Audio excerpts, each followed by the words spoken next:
অজ্ঞান হয়ে শুয়ে আছেন।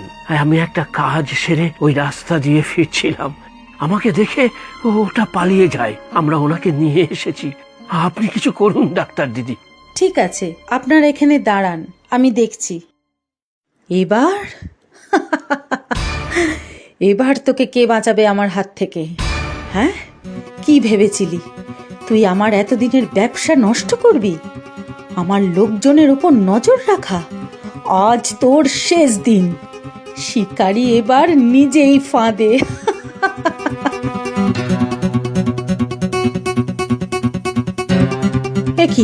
একি আপনি? জেগে উঠে খুব অসুবিধা হয়ে গেল ম্যাডাম, তাই না? মানে এসব কি বলছেন আপনি? আপনি তো আহত নন, তবে এইসব নাটকের মানে কি? এই নাটকটা না করলে যে আপনার মতো একজন অপরাধীকে ধরতে পারতাম না। কি আবোল তাবোল বলছেন আপনি? আমি একজন ডাক্তার, আমার বিরুদ্ধে কোনো প্রমাণ ছাড়া আপনি কি করে এইগুলো বলছেন? আছে আছে, প্রমাণ সব আছে এই প্যাকেটে। ফোনে রেকর্ডারটা অন করা ছিল।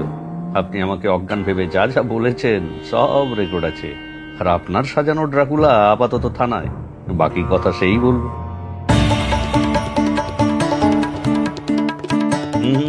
একদম চালাকি না, আপনারা ভিতরে আসুন।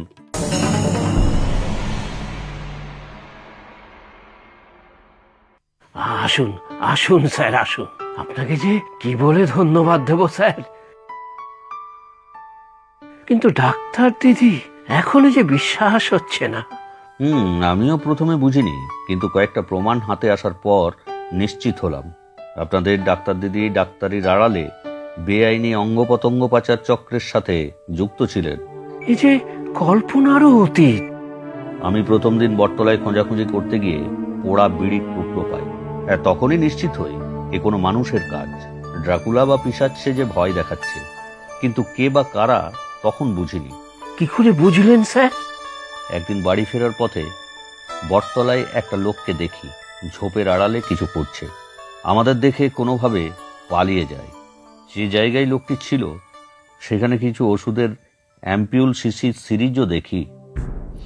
বুঝতে পারি হসপিটালের সাথে যোগাযোগ আছে লোকটার, কিন্তু ডাক্তার ম্যাডামই যে নাটের গুরু বুঝিনি। লালু হাসপাতালে আছে খবর পেয়ে যখন গেলাম, দেখি ওই লোকটি হাসপাতালে উপস্থিত, বারান্দার কোনায় বসে বিড়ি টানছিল। আমাকে দেখে গা ঢাকা দিলেও আমি দেখে ফেলি।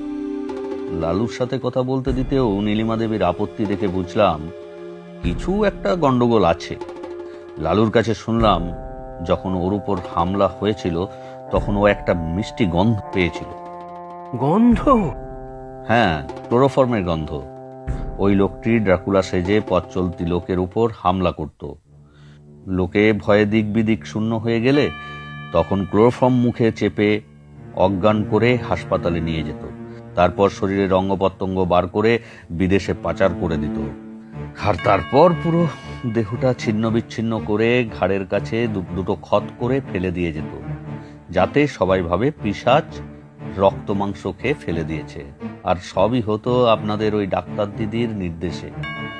হসপিটালে এইসব কাজ সহজেই করা যেত, তাই কারো সন্দেহ হবার প্রশ্নই থাকতো না।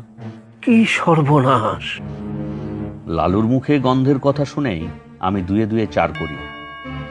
আগে ওই ছদ্মবেশী ড্রাকুলাকে ধরা দরকার ছিল। কথাই বলে না, কান টানলে মাথা আসে। আর হলোও তাই।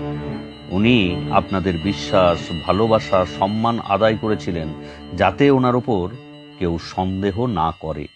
সত্যি গ্রাম শুদ্ধ লোক ডাক্তার দিদিকে বড়ই ভালোবাসত, শ্রদ্ধা করত।